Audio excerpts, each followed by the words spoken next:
Selamat pagi teman-teman, sahabat masih ada jalan. Hari ini kita flashback lagi perjalanan saya pertama terserang stroke di tanggal 28 Februari 2025 jam setengah 9 malam, teman-teman. Saat itu tidak ada gejala yang berarti menurut saya, karena tidak ada tekanan batin, tidak ada apa, dan kondisi saya dalam keadaan normal. Tapi suasana itu berubah begitu cepat, teman-teman. Sang bidadari bilang bahwa kenapa ada perubahan di bicara, di mulut dan lain sebagainya, lemah. Karena pada saat itu ya sedang duduk santai bersama teman-teman, ada Pak Jimmy, ada Pak Adon, membicarakan tentang akan tarawih nanti, siapa imam dan siapa sebagai hilalnya. Tapi pas di tengah-tengah pembicaraan itu, ujuk-ujuk terjadi yang saya bicarakan tadi di depan, semuanya lemah dan langsung dibawa ke klinik, teman-teman. Klinik Dr. Reza pada saat itu. Dicek semua kondisi saya pada saat itu dengan gula darah 130, kolesterolnya 190, asam urat 12, teman-teman. Darahnya 160. Setelah pulang dari sana dikasih obat, teman-teman. Saya istirahat. Pas paginya semuanya itu sudah gelap, tidak bisa jalan, kaki semuanya lemah semua, sampai pada saat itu untuk bangun pun dibantu. Kenapa saya gitu, kok tidak membaik setelah minum obat, tambah semuanya lemah. Tadinya mau menunggu obat itu habis, tapi ya tidak diteruskan. Terus kita menghubungin sahabat saya, seorang dokter, boleh saya sebutkan nama dokternya, Dr. Hairudin di Kecamatan Cibuaya, Kabupaten Kerawang, menyarankan bahwa kesini saja kita observasi. Nah, dalam keadaan tidak mampu suruh ke sana, lemah sama sekali, lumpuh lah kalau dibilang. Ditandu saya pakai kursi, dimasukin ke dalam mobil, diroyong-royong dengan kondisi tubuh saya pada saat itu 80 kg, teman-teman. Betapa sulitnya itu. Datang ke sana, diperiksa lagi, semuanya diperiksa. Ternyata ya itulah stroke, penyumbatan otak sebelah kanan, jadi lemah sebelah kiri. Setelah minum obat dari sana juga, hari pertama, kedua, ketiga, keempat itu tidak ada perubahan. Karena menurut dokter itu yang tidak ada hasil untuk jadi bagus itu bukan karena obatnya, tapi stres saya yang begitu tinggi, teman-teman. Pikiran saya itu entah kemana, dan seolah-olah pada saat itu tidak menerima. Dianjurkan kembali pada saat itu untuk datang kembali dengan obat yang sama, dan banyak berbicara tentang keikhlasan, teman-teman.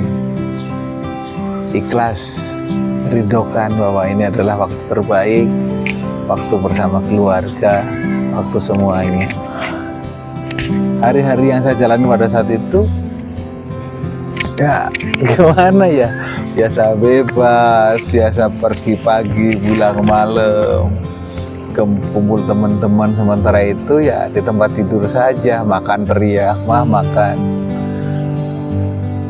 Begitu pagi mandi, semuanya dibantu oleh bidadari surga. Gimana rasanya pada saat itu, hari pertama sampai ke hari 12? Ya sedih. Sedihnya kenapa? Coba ceritain mumpung kita flashback ke belakang. Ya, sedihnya pas ngeliat ya apa sih? Pas dari kamar terus ke kamar mandi nggak bisa didorong pakai bangku. Terus ya sedihnya gitu. Pikirannya mau sembuh nggak ya? Jalan lagi nggak ya? Gitu.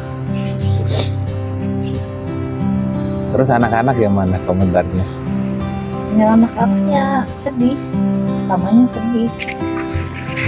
Gitu. Pas dibawa dari kamar ke kamar mandi kan apa sih didorong pakai bangku berdua sama si neneknya. Pertama didorong gak kuat, pas di kamar mandi dipandiin. Berapa hari perjalanan kayak gitu? Berapa hari? 5 bulan. 12 hari lah itu. 2 mingguan sampai bisa sendiri. Di hari Pertama, hari kedua. Di hari ke-14 saya sudah memberanikan diri karena saya sudah menyadari bahwa saya sudah ikhlaskan. Ini harus terus berjalan, sembuh dan tidak, pulih dan tidak, ternyata ada di diri kita sendiri. Semua udah bisa jalan, bisa keluar. Belajar ya, berjemur, dan yang sangat membuat untuk bangkit kembali adalah anak laki-laki saya. Dia bertanya, ayahnya kenapa nggak bangun-bangun, kenapa nggak kerja-kerja, sampai dia itu nangis di pelukan. Dan di situ saya timbul keinginan sangat kuat untuk mereka saya bisa hadir lagi, untuk mereka saya bisa ada lagi. Dan di hari-hari itu saya melawan kecemasan saya, atur stres saya, atur bahwa hidup masih ada harapan, masih ada dunia baru, masih ada yang support. Tangan yang sakit saya latih, saya putarkan dan lain sebagainya. Sehingga pada hari ke-30, pada saat itu di hari Raya Idul Fitri, saya sudah bisa pergi bersilaturahmi bersama keluarga, bisa berkunjung, bisa saling lebaran menggunakan motor, walaupun pada saat itu masih kaku teman-teman. Kalau saya stres, otomatis urat saya pada saat itu langsung kaku. Setelah melewati masa-masa krisis, bisa naik sepeda, belajar, biasa jalan pagi-pagi, ketemu teman-teman yang sehat. Pagi itu suasananya ya Ke dokter, berolahraga, dokter naik motor. ke dokter 4 hari sekali itu yang biasanya monceng dengan gagah, sekarang diboncengin teman-teman. Dan setiap kali saya stres, saya takut, pasti otot saya itu kaku. Jadi dibawa rileks aja deh, nggak boleh ada rasa takut yang berlebih. Si bonceng ya biarin, nggak apa-apa. Itu 4 hari sekali teman-teman. Obat habis, datang lagi ketemu dokter, udah habis ketemu dokter. Dan jujur saya tidak terapi teman-teman. Tidak terapi A, tidak terapi B, tidak terapi C gitu. Saya hanya mengikuti apa yang dianjurkan saja. Olahraga, kita nonton di YouTube. Ada 2 channel yang saya ikutin teman-teman. Karena kata dokter juga adalah 12 hari pertama itu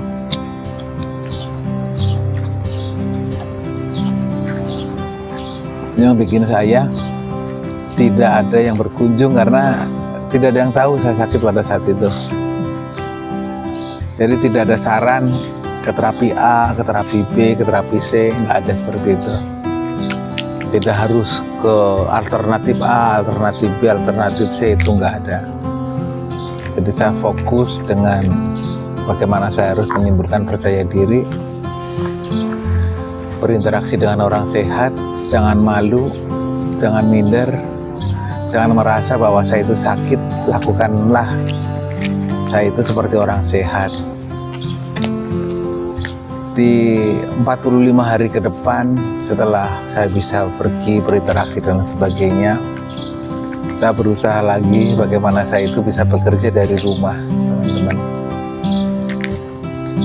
Apa yang bisa saya kerjakan di rumah saya kerjakan, dan itu membuahkan hasil. Jadi saya bisa mandiri, tidak ketergantungan terus, teman-teman.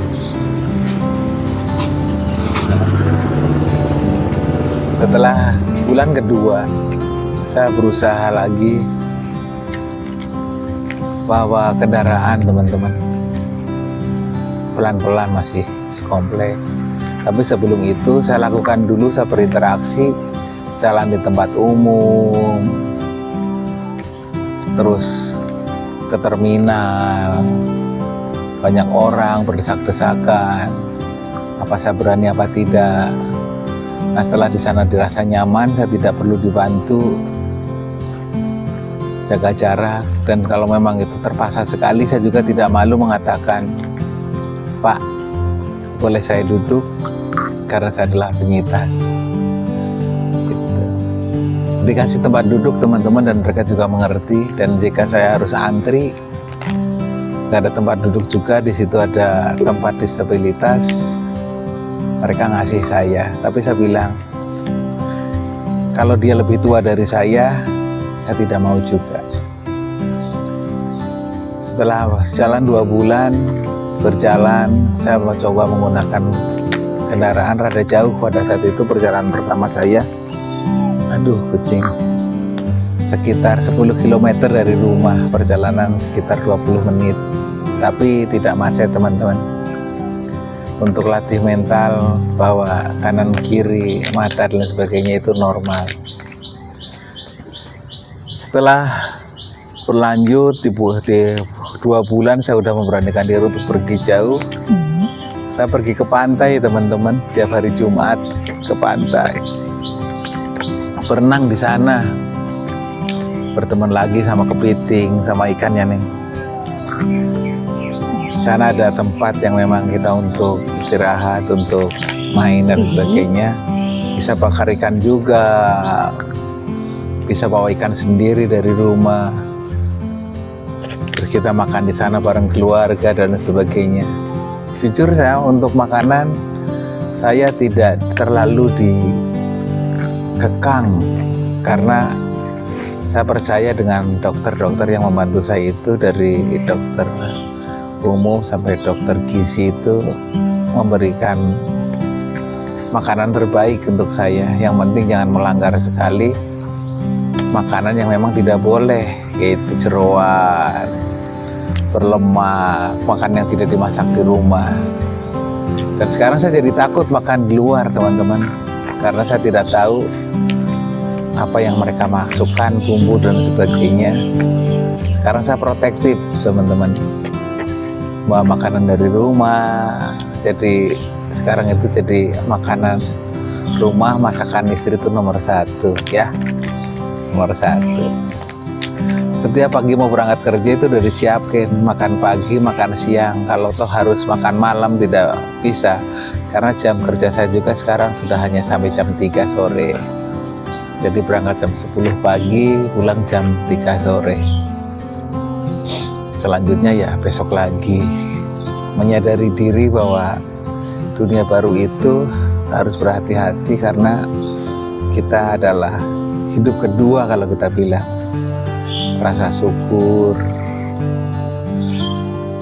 Dan yang paling membuat saya kuat adalah di saat saya jatuh, tidak ada yang berubah dari kehidupan rumah tangga saya. Semuanya baik-baik saja. Suka, duka, sakit, senang, dan gembira itu tetap ada di dalam rumah saya.